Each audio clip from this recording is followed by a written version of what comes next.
All right, welcome to another War of Rights map briefing. In this one, we are going to take a look at Nicodemus Hill.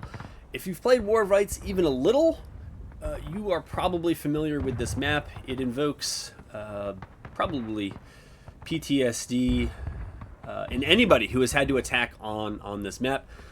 But it is a fun one. I think even when I have to attack on this map, I find it fun. It is an interesting map in that there are huge amounts of artillery on both sides in what is a relatively open and close range map, and so it can be complete chaos. It's got a little bit of everything. In the case of artillery, it has a lot of that thing, but it's got a little bit of woods, it's got a little bit of open, it's got a little bit of buildings. I think it's a pretty fun time. So let's get started. We are here not far from Union spawn, and right outside of the Union spawn there is the first Union battery. Here you can see that there is the usual mix of, it looks like 3-inch in this case, and Napoleons. The other battery is not that far off, but it is over here, and we see Napoleons and we see the Parrots. So that is that. It's not all I have to say for artillery, but it's what we have to say for the Union artillery. All right, like pretty much all of these maps, there's a left push, there's a right push. There isn't really a center push, although sometimes there is a kind of a desperation push through the center that you got to do at the end if you are the Union. Maybe we'll talk a little bit about that later. But first, the left side push, it is, you go over here, you're pretty well covered. And look, one of the reasons why you push left, maybe we'll come back to this. So if you don't understand what's going on, that's probably why you're here. Or more likely, you do know what's going on, and you're just here to critique how poorly a job I'm going to do explaining it. Is that to say that the CSA has a strong artillery position is a bit of an understatement. So in terms of the number of guns, yeah, I think the CSA still has a larger number. And in terms of positioning, I think high ground is better than low ground. And so center of the screen now, that's the first Union battery we saw. And then center of the screen now, kind of just top left of that white building in front of us, you can see the outlines, I believe, of the fixed caissons of the other Union battery. The point of contention, by the way, it is kind of this portion of the stone wall in the road right there. But the CSA has a very strong artillery position. And so this is the...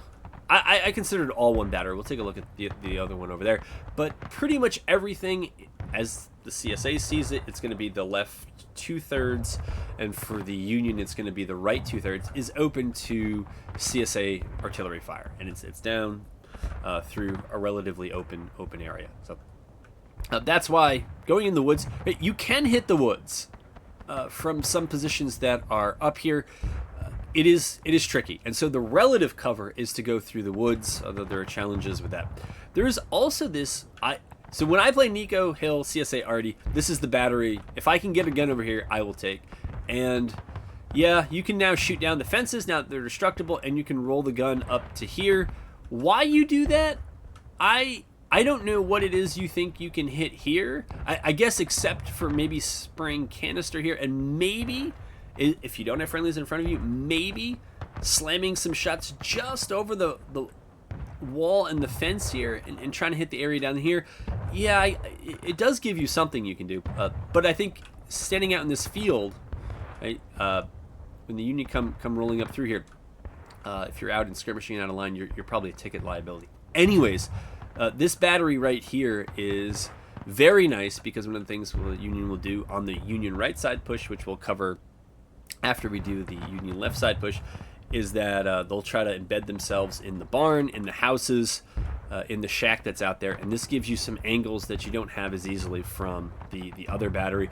And you can also bomb point when the time comes and you do that, and you still have the option to roll the gun up. Again, now that we have destructible fences, I haven't tried it.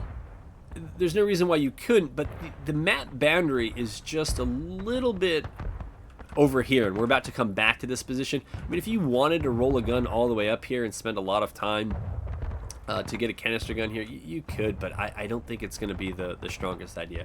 All right, let's pick up the Union attack here on the Union left side push. So you're coming out of spawn, you're rolling over here, you get to the fence, up and over the fence, and you're moving. You got a little bit of room before you start running up against the map edge, but you don't have a lot. Remember, you got 30 seconds, and that's a resource to you. Right? as long as you're out of bounds for 29 seconds of those 30, you should be fine. And you'll see the Union do this. So know that when you are the CSA, and again, you can't ever trust at least I don't always trust the spectator cams timing out. But if the Union is far over here, know that they are about to time out. But what the Union is looking to do, there is a bit of a defilade. You get the trees for cover and a little bit of concealment. And then if you can get in here and you can get low below this fence, you can actually creep up. And if you're lucky, you could take the stone wall. We'll talk about how the CSA counters all this. But the reason to get over here is to largely protect yourselves from the withering CSA fire. And then you can work your way up the stone wall and you're looking at point. And so one of the things I'm trying to talk more about in these videos is, yeah, there's the point of contention, but you also got to take a look at the points that support the defense of the point of contention. The defenders have to know where to hold, and then the attackers have to know how to knock out or to mitigate the points that support the defense of the point. So if you are the Union and you get numbers up here, you can make the CSA pay a fairly heavy ticket toll to try to push you out of this position. And if you have to retreat, you have the benefit of running back through the woods, and so if you lose a flag, it should be fairly easy to recover, unlike some of the other pushes. So that's the left side push for the Union. The right side push should never take the CSA by surprise. Even your best attempts to conceal your movement, maybe by skirting the trees or whatever, you're going to be seen. If for no other reason than CSA RD officers should be able to see everything. You come over here to the right, you can try to use, so there is this rock formation here, there's some shrubs, but again, when you're over here, you're going to time out before you're able to work your way into those woods. And so what you'll see a lot of fighting over is this set of rocks here. That set of rocks there for reasons is not as advantageous, because what you're trying to do as the Union is you're trying to push through. You can spend some time out here if you can neutralize CSA RD. There are a number of gun positions on Nicodemus Hill that can't hit these rocks without being moved, and so it gives you some cover. If there's really good coordination and Union gunners know what they're doing and they know where the Union infantry is going, they can focus their counterbat on the guns that naturally have positions on these rocks, and that should make it easier on the infantry.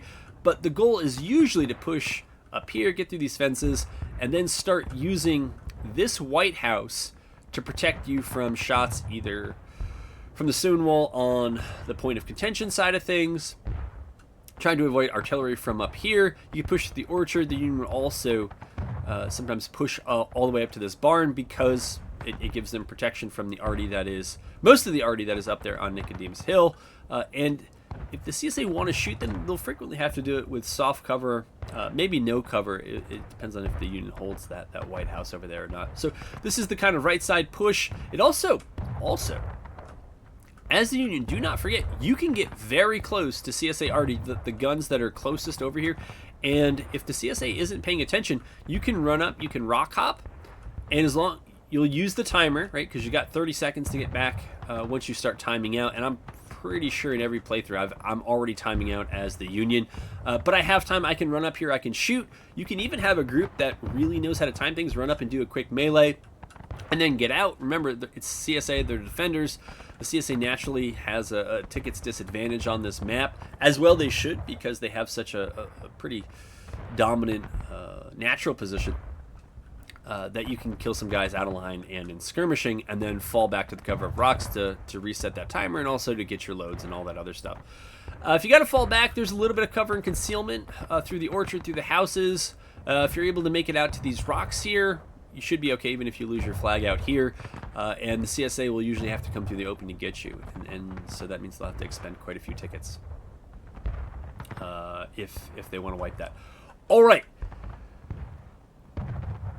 All of that sounds well and good, right? It should be simple enough, but what's the problem? The problem is that one of the CSA, well, I'll say infantry groups, because we don't actually have the horses, but they're supposed to eventually be cavalry. We actually have CSA Cav here, and that means that they also have a lot of pistols. And what they will frequently do, if not the Cav, but frequently the Cav will come up here because they can shoot. They're going to be able to shoot here. Sometimes they'll get detached and they'll just shoot at things in the open because they're not meant to melee as much. But those pistols at close range are no joke.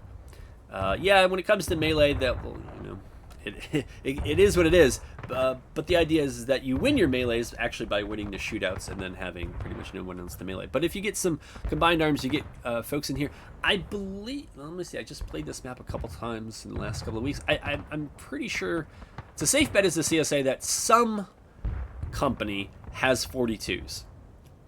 Yeah, I did, because I know I was shooting buck and ball out in the open. So yeah.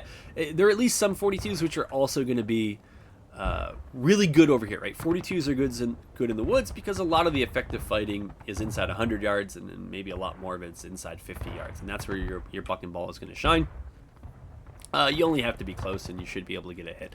Plus, you'll add bayonets to the line, and that helps if you do have cav folks here who might be good at shooting but don't have maybe all the melee prowess. So you get a stonewall. You get hard cover as the CSA. You'll get here first, and then it's the Union's job to pay the ticket toll to displace you. And you're really close to CSA's spawn, which is, thankfully for the CSA, protected by that hill, and it's kind of right back there between the batteries.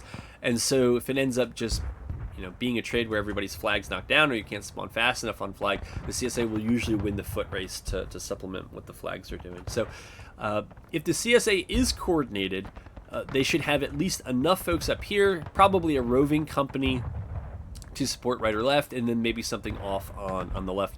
But the CSA will usually, if they're going to defend well, they're going to hold this position, and they have a lot of assets that can do that. So if, as the Union, the CSA, knowing that you want to go left because of the protections from Artie and Fordzu, and they've really bunched up over there and you can't displace them and you're losing all the ticket trades, cap recap is a viable option. And here, as with I think almost all these videos, the defenders will be their own worst enemies in terms of the number of out of lines. Why the CSA defenders are taking out of lines on this map, maybe you can tell me. I don't know. I don't get it. Maybe some of the arty stuff I do understand, but that shouldn't explain triple-digit out of lines on a full server of Nicodemus Hill for the CSA defenders, who more or less just have to follow that stone wall up and down. But you come up to cap as the Union. One of the nice things, if you do hold this stone wall and the CSA has to come to you, if they're coming from the high ground up there, you can at least get soft cover from the fences. And a lot of times when you're kneeling with those fence posts, it feels like pretty much hard cover. You can make them advance largely with no cover, or a little bit of hard cover as the wall may give. Artie is going to be a pain. Hopefully you have some counterbat, or hopefully you have some skirmishers. Maybe you've detached a company and go up there and harass some of them, and maybe your counterbat is dealing with some of the other guns. But you get a quick cap, and then you look to pull back and make the CSA pay the heaviest ticket toll possible. And you repeat that until the CSA is close to breaking. Remember, Union Artie can break up the wall here in and around point, and that's something that defenders will cling to towards the end. And so cap recap shouldn't be ruled out if the CSA is being stubborn in giving up those out-of-line and skirmishing deaths and mostly die in formation. There's a fair chance that the Union's going to have to play cap recap in order to prolong the clock, and also to get the CSA deep into taking losses, make them hang out around point, and then shoot them down. Because if the CSA have to keep a fair number over here, that means that they have to weaken one of the flanks in order to do it.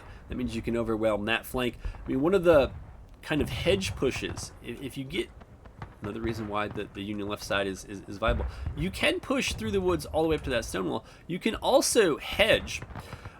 If you push up this way through the woods, you have a choice as to whether you want to flex and attack that corner, or if you want to go up and over the fence here and then put the fight on the point. The reason why you might do that is that if the CSA have buried themselves over here, in order for them to really be a problem for you, as long as you have your flags up as the Union, the CSA is going to have to run to meet you. And so you get to the stone wall before they do, and you turn the stone wall into your defense rather than theirs. And so that's a way that the Union can overcome this. But the Union can't dawdle out in the open, and they don't have to dawdle. And if the CSA are going to get them out of lines, then they can take it. All right, I feel like I'm starting to talk too much about Nicodemus Hill. This is just supposed to be a briefing.